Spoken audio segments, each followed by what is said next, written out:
नमस्कार. श्री स्वामी समर्थ. उत्कर्ष ज्योतिष चॅनलमध्ये आपल्या सगळ्यांचे स्वागत आहे. अधिक महिन्याच्या अनुषंगाने आपण काही व्हिडिओ बघतोय. त्यात प्रामुख्याने गेल्या व्हिडिओमध्ये आपण चर्चा केली ती म्हणजेच अधिक महिन्यात कुठली कामं करावीत किंवा कुठली कामं अजिबात करू नयेत. त्याचबरोबर आपण जाणून घेतलं की अधिक महिन्याच्या अनुषंगाने लक्ष्मी मातेला प्रसन्न करून घेण्यासाठी कुठली सेवा करावी. तर अधिक महिन्यात आपण महिनाभर सत्यनारायण पूजन करून माता लक्ष्मीचे आणि भगवान नारायणांचे विशेष असे कृपा आशीर्वाद आपल्या कुळाला आपल्या कुटुंबाला मिळवत असतो. तर मग त्याचीही संपूर्ण माहिती गेल्या व्हिडिओमध्ये आपण जाणून घेतली. तुम्हाला जर अजूनही ती माहिती मिळाली नसेल तर तुम्ही गेल्या व्हिडिओतली माहितीसुद्धा बघू शकतात. आजच्या या व्हिडिओमध्ये आपण असाच एक विषय घेऊन आलो आहे, अत्यंत महत्त्वाचा मानला जाणारा विषय. तो म्हणजे अधिक महिन्याच्या अनुषंगाने केली जाणारी श्रीकृष्णांची सेवा. श्रीकृष्णांची सेवा अधिक महिन्यात का करत असावेत? श्रीकृष्णांच्या नावावरूनच तर अधिक महिन्याचं नाव आहे. पुरुषोत्तम मास असं सुद्धा या अधिक महिन्याला म्हटलं जातं. म्हणजेच श्रीकृष्णांच्या नावावरून नाव असलेला हा महिना, याला मलमास सुद्धा म्हणतात. या मलमासामध्ये किंवा या पुरुषोत्तम मासामध्ये श्रीकृष्णांची जर तुम्ही सेवा केली तर तुमच्या कुळाला असलेला पितृदोष दूर होतो. मग पितृदोष म्हणजे काय? पितृदोष निवारण करण्यासाठी कुठल्या सेवा कराव्यात? तुम्ही जर श्रीकृष्णांची सेवा करणार असाल तर श्रीकृष्णांची कुठली सेवा करावी, जी सेवा केल्यामुळे असलेला पितृदोष कमी होईल? तर या सगळ्या गोष्टींची माहिती आपण आजच्या व्हिडिओमध्ये सविस्तर जाणून घेणार आहोत. तसेच आपण जर अजूनही उत्कर्ष ज्योतिष चॅनलला सबस्क्राईब केलं नसेल तर त्याच अवश्य करा. आणि हो, व्हिडिओ आवडला तर व्हिडिओला लाईक आणि शेअर करायला सुद्धा विसरू नका. आजच्या व्हिडिओमध्ये आपण जाणून घेणार आहोत भगवान श्रीकृष्णांची सेवा कशा पद्धतीने करावी आणि खरोखरच पितृदोष काय असतो, ज्या पितृदोषावर ही गुणकारी सेवा ठरते. तर सर्वप्रथम जाणून घेऊया पितृदोष म्हणजे काय. अचानक कुठले कामं होता राहून जात असतील किंवा मग तुमची मुलं एखाद्या स्पर्धा परीक्षेत बसलेले आहेत, खूप हुशार आहेत, खूप अभ्यास करतात, तरीही त्यांना त्या परीक्षेत यश येत नाही. अगदी 1-1, 2-2 मार्कावरून किंवा 0.5 वरून त्यांची ती जागा मिळत नाही आहे त्यांना. तर अशा वेळेस ही लक्षणं पितृदोषाचीच असतात. त्याचबरोबर सणासुदीला कुटुंबात भांडणं होणं, कलहसदृश परिस्थिती असणं, एकमेकांमध्ये राग द्वेष असणं, पितापुत्राचं अजिबात न जमणं, कमावलेलं अजिबात पुरे न पडणं, धनधान्यादी समृद्धी संपन्नता असूनही कुटुंबात सुख शांती न नांदणं, या सगळ्या गोष्टी पितृदोषाशी निगडीत आहेत. किंवा मग बघा, एखादा व्यक्ती असेल, त्याला पती पत्नीमध्ये कुठलीही मेडिकल हिस्ट्री नसेल किंवा कुठल्याही मेडिकल त्रुटी नसेल तरीसुद्धा त्यांना पुत्रसंतती न होणं, या सगळ्या ज्या गोष्टी आहेत ना, या सगळ्या गोष्टी पितृदोषाशीच निगडीत आहेत. गेल्या काही व्हिडिओमध्ये आपण आधी पितृदोषावरही सविस्तर चर्चा केलेली आहे. तर मग या पितृदोषावर परिहार करण्यासाठी कुठली सेवा केली जावी, कुठली सेवा केली तर या पितृदोषावर आपल्याला नक्की फायदा होईल. त्यासाठी या अधिक महिन्याच्या अनुषंगाने जी श्रीकृष्णाची सेवा केली जाते, ह्या श्रीकृष्णाच्या सेवेअंतर्गत भागवताचं पारायण केलं जातं. संपूर्ण सुलभ भागवत हे महिनाभर वाचन केलं जातं. ज्याला कोणाला जमत असेल त्यांनी ते भागवत, मोठा ग्रंथ जो असतो, त्या ग्रंथाचं पारायण करता येतं. मात्र ज्यांना वेळच नाही आहे पण त्यांना या पितृदोषावर काहीतरी उपाययोजना करावी असं वाटत असेल तर त्यांनी साध्या सोप्या पद्धतीने हे संक्षिप्त सुलभ भागवत आहे, या संक्षिप्त सुलभ भागवताचं पारायण करू शकतात. या भागवताचे 14 अध्याय आहेत आणि 14 अध्यायांमध्ये जे काही वर्णन केलेले आहे त्याचं पारायण आपल्याला पितृदोषातून मुक्तता मिळण्यासाठी अत्यंत प्रभावी सेवा म्हणून ठरू शकतं. मग ही सेवा काय फक्त अधिक महिन्यातच करायची का? तर हे जे काही हा जो काही ग्रंथ आहे याला संक्षिप्त भागवत ग्रंथ म्हणतात. कारण मोठा ग्रंथ जो आहे तो ग्रंथ वाचनासाठी जवळजवळ रोजचे 3-3.5 तास वेळ लागतो. आणि मग जर समजा आपण इतका वेळ देवाला दिलात तर कर्म कधी करणार नाही का? म्हणूनच दिंडोरी प्रणित सेवा मार्गाने परमपूज्य गुरुमाऊलींच्या आशीर्वादाने हा ग्रंथ समोर आणलेला आहे, जो की छोटा 700 श्लोकी आहे, ज्याला वाचन करायला 1.5-2 तास फक्त लागतात. आणि याचं पारायण आपण कधीही केव्हाही कुठेही कशाही पद्धतीने करू शकतो.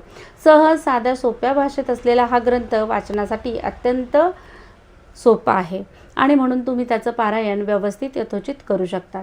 मग हे या ग्रंथात 14 अध्याय आहेत. या 14 अध्यायांचं वाचन आपण करावं, फलश्रुती वाचावी आणि त्यानंतर शेवटी दिलेली भागवताची आरतीसुद्धा करावी. या पद्धतीने याचं पारायण केल्याने तुमच्या कुटुंबावर असलेले जे काही पितृदोषाचे सावट असेल तर ते दूर होतात। त्याचबरोबर ही सगळ्यात प्रभावी सेवा केव्हा केली जाते माहिती आहे? प्रत्येक एकादशीला। एकादशी तिथी अत्यंत महत्त्वाची मानली जाते। कशासाठी? तर पितरांच्या उद्धारासाठी, पितरांच्या सद्गतीसाठी। जे काही आपले पितर गेलेले आहेत त्यांच्या सद्गतीसाठी, त्यांच्या मोक्षाकडे वाटचाल व्हावी, त्यांचेच मृत्यूनंतरचा प्रवास सुलभ व्हावा यासाठी ही पारायण केली जातात। म्हणून प्रत्येक एकादशीला सुद्धा सजेस्ट केलं जातं की तुम्ही या भागवताचं पारायण करावं। तुमच्या कुटुंबात अचानक कोणी गेलेलं असेल, कोणी वारलं असेल आणि मग वर्षभरासाठी वर्ष श्राद्धापर्यंत येणाऱ्या प्रत्येक एकादशीला तुम्ही ह्या भागवताचं पारायण सुद्धा करू शकतात। या भागवताचं पारायण पितृदोषातून मुक्ततेसाठी अत्यंत प्रभावी मानलं जातं। मग जर तुम्हाला मोठा ग्रंथ वाचायला जमत असेल तर तो तुम्ही वाचा, किंवा मग नसेल जमत तर या ग्रंथाचं पारायण सुद्धा तुम्ही करू शकता। तसं म्हटलं तर अधिक महिन्याच्या अनुषंगाने देवी भागवताचं पारायण सुद्धा केलं जातं। मग हे देवी भागवत ग्रंथ जो आहे तो अत्यंत मोठा आहे, त्याचं वाचन खूप जास्त तासाचं आहे। मग ते वाचन करणारा व्यक्ती कुठल्याही प्रकारचं काही काम करू शकणार नाही। म्हणूनच त्या भागवतानेच व्यवस्था केलेली आहे की तुम्ही महिन्याभरासाठी रोज थोडा थोडा भाग वाचू शकता। तुम्ही संपूर्ण कुटुंब मिळून सुद्धा त्या भागवताचं पारायण करू शकतात। ज्याला जमेल, समजा तुमच्या घरात 4 लोक आहेत आणि 4ही व्यक्तींना भागवताचं पारायण करायचं आहे, देवी भागवताचा ग्रंथ जर तुम्ही मांडला असेल तर त्यातलं ज्याला जेवढं शक्य असेल पुढे वाचन करावं आणि सरतेशेवटी महिन्याभरात तेवढं पारायण पूर्ण करावं। मात्र हे पारायण करत असताना रोज संध्याकाळी नैवेद्य देऊन आरती करावी।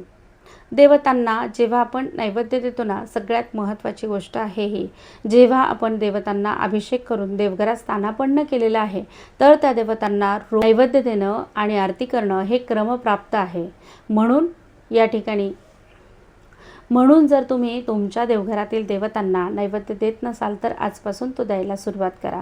दोन्ही वेळेत ज्याप्रमाणे आपल्याला स्वतःला अन्नाची गरज आहे तशीच देवतांना सुद्धा नैवेद्याची गरज आहे असं समजून तुम्ही नैवेद्य अवश्य द्यावा।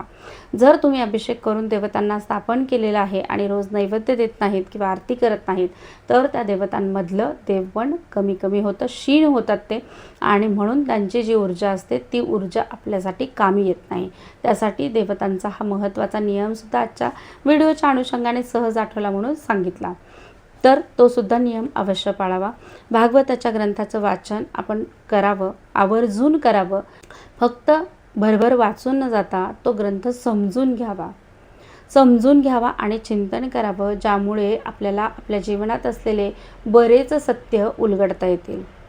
तुमचा जन्म कशासाठी झालेला आहे, त्या जन्मातून आपण कुठली कर्म केली पाहिजेत, आपल्या हातून कुठली सत्कर्म घडली पाहिजेत, आपल्या हातून कोणती दानं झाले पाहिजेत, या सगळ्या गोष्टींची माहिती, या सगळ्या गोष्टींची उपरती आपल्याला या ग्रंथाच्या वाचनातून होणार आहे। आणि म्हणूनच अत्यंत महत्त्वाचा, अत्यंत मोलाचा माहिती असलेला हा ग्रंथ आहे। त्याचं वाचन तुम्ही या अधिक महिन्याच्या अनुषंगाने जरूर करावं।